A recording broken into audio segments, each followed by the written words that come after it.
யாருக்கு யாருக்கு கொடுத்தாங்க மேனேஜர்னு சொல்லி கொடுத்தாங்க. நாங்க பேசணும் இதே மாதிரி நாளைக்கு பரீட்சை வரும் அப்பவே நாங்க பஸ் வரலன்னு என்ன கேட்டோம். அதுக்கு அவங்க வந்து மிரட்டுற மாதிரி பேசுறாங்க. எப்ப உங்களுக்கு பஸ் வராம இருந்துச்சு? நாங்க டெய்லி பஸ் தானே வர்றோம். அத என்ன போய் சொல்றீங்க அப்படின்னு சொன்னா எங்களுக்கு எப்படி வரும்? அதனால நாங்க மறியல்ல உட்கார்ந்தோம். எனக்கு 3:30க்கே வந்திருக்காங்க. நாங்க எப்படி வர முடியும்? 5:30 வரை இங்க காத்துறோம். 5 மணிக்கு பஸ் 6:30க்கே வருது. நாங்க என்ன பண்றது? நீங்க சொல்லுங்க. காலையில இப்படி பண்றாங்க, சாயங்காலம் இப்படி பண்றாங்க. நாங்க எப்படி படிக்கணும்? போய் படிக்கிறது இல்ல. 8:30க்கு வர பஸ் 7:50க்கு வருது. நாங்க எப்படி கிளம்பி ஸ்கூலுக்கு போறது?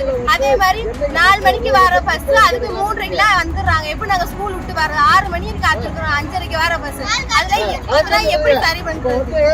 20 நாளைக்கு முன்னாலே பிள்ளைய உட்கார போறது.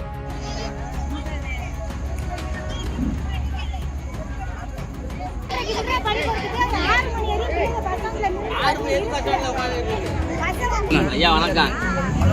பஸ் வந்து கரெக்டான டயத்துக்கு வரதில்லை.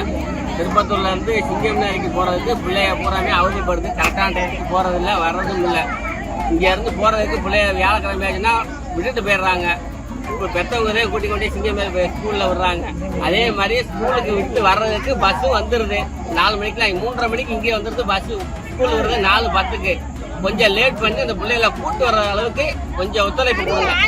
வேற ஒண்ணும் இல்ல. பிள்ளைய 6 மணி வரைக்கும் சிங்கம்னேரியில இருக்கு. 6 மணிக்கு தான் பஸ்ஸுக்கு வந்து வீட்டுக்கு வருதுங்க. பிள்ளைய பெற்றவங்க பூராமே பணியாச்சுன்னு துடிச்சுக்கிட்டு இருக்காங்க. கொஞ்சம் முடிஞ்ச அளவுக்கு ஒத்துழைப்பு கொடுங்க. உங்க பேர் சேகர் மோகன்பட்டி.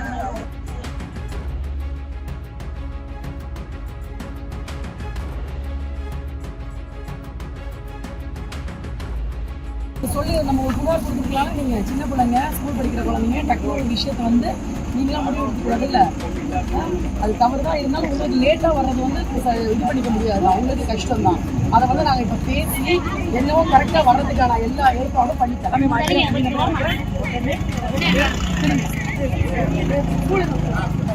என் பேர் ஸ்வேதா. நான் மூவம்பட்டியில இருக்கேன். நான் சிங்கம்னேரி ஸ்கூலுக்கு போகணும். எனக்கு பஸ்ஸே வர மாட்டேங்குது. அப்படியே பஸ் வந்தாலும் பஸ் கூட்டமா இருக்கு அப்படின்னு சொல்லி விட்டுட்டு போயிடுறாங்க. இப்ப நாங்க என்னதே பண்றது? இப்படியே இருக்கட்டுமா? இது ஒரு நாள் நடந்தா பரவாயில்ல. எப்பயுமே இதே மாதிரிதான் இருக்கு. பஸ் வரவே மாட்டேங்குது. வந்தாலும் கூட்டமா இருக்குன்னு விட்டுட்டு போயிடுறாங்க. இப்படியே நாங்க இருக்கட்டுமா? அது அடிக்கடி வர மாட்டேங்குது. ஒரு மாசத்துக்கு ஒரு தடவையாவது இப்படி நடந்துருது. நாங்க ரொம்ப நாளா பாத்துட்டே இருந்தோம். அதனாலதான் இன்னைக்கு நாங்க ஸ்ட்ரைக் பண்ணலாம்னு நாங்க எல்லாரும் சேர்ந்து இன்னைக்கு உட்காந்துருக்கோம். எங்களுக்கு ஒரு முடிவு பிறக்கணும். அதனாலதான் எங்களுக்கு வந்து காலையில 2 பஸ் விடணும்.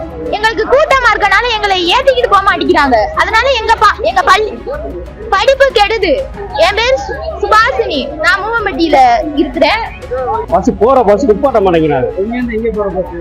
சூரக்குடியில இருந்து திருப்பத்தூர்ல இருந்து நம்ம சூரக்குடி வழியா போகுது சிங்கம்னேரி. மூவம்பட்டியில பஸ் நிக்க மாட்டேங்குது. கேட்டா கூட்டம் சொல்றாங்களாம். கூட்டம் இல்லைன்னா மாற்று போறதுக்கு விட வேண்டியதானே. திருப்பத்தூர்ல இருந்து சிங்கம்னேரிக்கு பஸ் வருது. ஒரு சில நாள் வரமாட்டேங்குது. ஸ்கூல் பிள்ளைகளுக்கு நாங்க என்ன பண்றோம்? எங்களுக்கு வந்து டயத்துக்கு பஸ் வரணும். நிரந்தரமா பஸ் வரணும். ஆமா, நிரந்தரம் எங்களுக்கு டயத்துக்கு பஸ் வரணும். அதே மாதிரி சாயந்தரத்துக்கு அதே மாதிரி தான் பிள்ளைகளுக்கு அந்த பஸ் அது ஒரு டயத்துக்கு ஒரு 4 மணிக்கு ஒரு வண்டி வரணும். ஆமா, என் பேரு ரத்னா, மூவம்பட்டி.